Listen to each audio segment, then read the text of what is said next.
Assalamualaikum warahmatullahi wabarakatuh.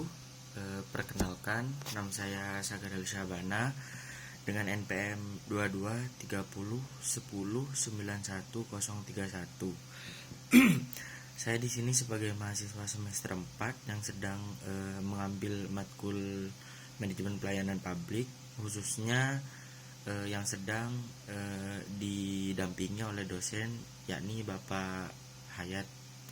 Di sini saya akan mereview buku karya beliau, yakni buku karya Pak Hayat yang disusun tahun 2017, yakni buku manajemen pelayanan publik. Baik, mungkin cukup sekian saja perkenalan dari saya. Saya akan lanjut kepada bab 1.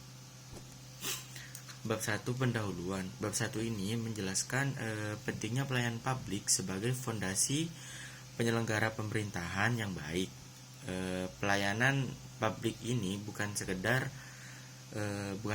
kegiatan administratif, melainkan juga representasi kualitas kinerja pemerintah kepada masyarakat.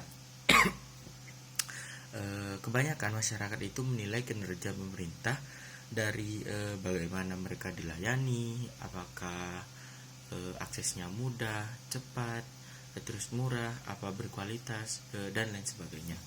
Menurut Undang-Undang Nomor 25 Tahun 2009 tentang pelayanan publik menjadi hukum bahwa pelayanan publik itu adalah hak setiap warga negara yang harus dipenuhi oleh negara.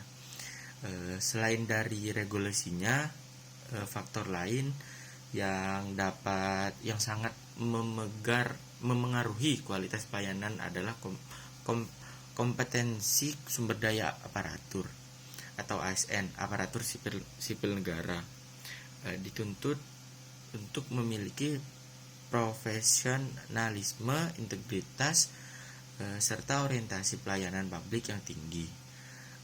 Bab 1 ini juga menyoroti bagaimana persoalan yang umum terjadi dalam birokrasi pelayanan di Indonesia, seperti budaya kerja yang masih feodal, nepotisme, terus ada yang juga politisasi pelayanan, dan kurangnya evaluasi terhadap kinerja pelayanan. Oleh karena itu diperlukan reformasi birokrasi yang menyeluruh, khususnya itu tidak hanya reformasi struktural, tetapi juga reformasi seperti reformasi mental, budaya kerja. Pelayanan publik itu harus dipahami sebagai sebagai wujud cinta pemerintah kepada rakyatnya, bukan cuma sekedar kewajiban administratif. Mungkin seperti itu ya di bab 1. Selanjutnya yakni bab 2, yakni konsep, fungsi, dan tujuan pelayanan publik. Nah, bab ini itu memaparkan pengertian dasar pelayanan publik menurut peraturan, undang-undang, dan berbagai teori. Terkhususnya itu teori administrasi publik ya. Nah, pelayanan publik ini adalah bentuk konkret dari kehadiran negara dalam memenuhi hak-hak warga negara atas barang, terus jasa, layanan, terutama layanan administratif. Nah, konsep pelayanan publik ini mencakup 3 bentuk utama di bukunya itu ya. Yang pertama yakni pelayanan barang publik, misalnya itu listrik, air, PDAM, air bersih, dan lain-lain. Yang kedua pelayanan jasa publik seperti kesehatan, pendidikan. Terus yang terakhir yakni pelayanan administratif kayak KTP, akte kelahiran, terus surat izin usaha, seperti itu. Fungsi pelayanan publik tidak hanya melayani kepentingan masyarakat, tetapi juga menjaga ketertiban sosial, terus juga menciptakan keadilan, sama memperkuat legitimasi pemerintah. Nah, pelayanan publik yang buruk itu bisa melemahkan kepercayaan masyarakat terhadap pemerintahnya itu sendiri. Tujuan pelayanan publik itu sendiri itu diantaranya yang pertama yaitu mewujudkan keadilan sosial. Terus yang kedua meningkatkan efisiensi birokrasi. Yang ketiga itu menjamin pemenuhan hak dasar warga negara. Dan yang keempat yakni mendukung terciptanya good governance, ya kayak itu. Terus faktor pendukung pelayanan publik yang berkualitas yakni mencakup regulasi layanan yang sederhana tapi berbobot, terus fasilitas yang memadai, partisipasi masyarakatnya itu sendiri, serta kehadiran tim pengarah yang berfungsi sebagai apa ya, sebagai kayak pengawas gitulah, pengawas dan motivator pelayanan seperti itu. Pelayanan publik yang ideal itu harus bersifat mudah, murah, dan juga cepat dan bermanfaat juga, disertai budaya pelayanan yang ramah dan serta etis juga. Oke. Selanjutnya ini bab 3 yakni kinerja pelayanan publik. Dalam bab ini dibahas bagaimana kerja pelayanan publik ini diukur, dianalisis, dan ditingkatkan seperti itu. Kinerjanya adalah refleksi dari keberhasilan birokrasi dalam mencapai tujuan organisasi, terutama dalam memberikan pelayanan kepada publik, khususnya kepada warga itu sendiri. Nah, kinerja pelayanan publik dapat dilihat dari 5 aspek. Yang pertama itu input sumber daya yang digunakan atau bisa disebut SDM, sumber daya manusia, anggaran, fasilitas. Yang kedua itu proses, bagaimana layanan diberikan seperti prosedur atau SOP seperti itu. Yang ketiga ini output atau hasil langsung dari proses pelayanan. Hal ini bisa dijelaskan yakni jumlah layanan yang selesai dan lain sebagainya. Yang keempat yaitu outcome atau manfaat yang dirasakan oleh masyarakat itu sendiri. Yang kelima ini impact. Impact ini sama aja sih, cuma seperti dampak jangka panjang terhadap masyarakat atau pemerintahan seperti itu. Nah, kinerja yang baik harus memenuhi kriteria yakni kreativitas, efisiensi, produktivitas, dan akuntabilitas. Penilaian kinerja dilakukan melalui survei kepuasan masyarakat dengan lembaga lain seperti itu, serta audit kerja juga termasuk. Nah, bab ini juga menekankan bahwa orientasi pada hasil atau outcome lebih penting daripada sekedar aktivitas administratif atau output seperti itu. ASN perlu didorong untuk bekerja berdasarkan standar pelayanan minimal dan sasaran kerja individu yang jelas seperti itu. Mungkin seperti itu aja bab 3. Selanjutnya yakni bab 4. Bab 4 ini yaitu sumber daya aparatur pelayanan publik, sumber daya manusia. Nah, sumber daya manusia ini adalah elemen kunci dalam keberhasilan pelayanan publik. Nah, bab ini juga mengulas peran strategis aparatur sipil negara atau disebut ASN dalam mewujudkan pelayanan yang prima. Poin-poin utama pada bab ini yakni yang pertama itu rekrutmen ASN itu harus transparan, berbasis kompetensi, terus bebas dari praktik, KKN dan semacamnya. Yang kedua yakni promosi jabatan harus didasarkan pada merit system, bukan kedekatan personal atau politik atau seperti itu. Yang ketiga yakni profesionalisme dan akuntabilitas. Hal itu menjadi syarat mutlak ASN modern. Yang keempat yakni ASN harus menginternalisasi nilai-nilai dasar integritas, komitmen, pelayanan, loyalitas pada konstitusi, dan etika pelayanan.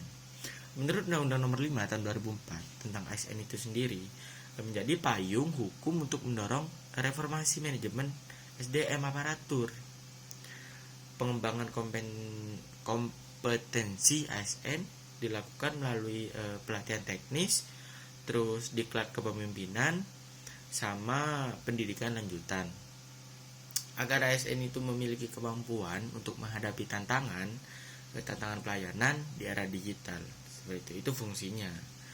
Nah, ASN juga perlu memiliki orientasi pelayanan bukan kekuasaan. Nah, artinya posisi jabatan itu bukan privilege, tapi amanah untuk melayani masyarakat kecil seperti itu. Mungkin itu saja bab 4. Yang selanjutnya yaitu bab 5, yaitu reformasi birokrasi pelayanan publik. Nah, bab ini menyoroti pentingnya reformasi birokrasi sebagai apa ya? Sebagai sarana pelayanan publik. Nah, reformasi birokrasi ini ditunjukkan untuk menciptakan birokrasi yang bersih, terus transparan, akuntabel, dan juga responsif. Nah, fokus reformasi ini mencakup yakni yang poin pertama yaitu struktur organisasi, yakni harus ramping, fungsional, dan efisien. Terus yang kedua yaitu sistem kerja. Sistem kerjanya itu harus berbasis kinerja, bukan senioritas, senior sama junior gitu, atau kedekatan yang lainnya. Yang ketiga yaitu budaya kerja. Jadi ASN ini harus punya integritas, inovatif, dan juga orientasi pelayanan.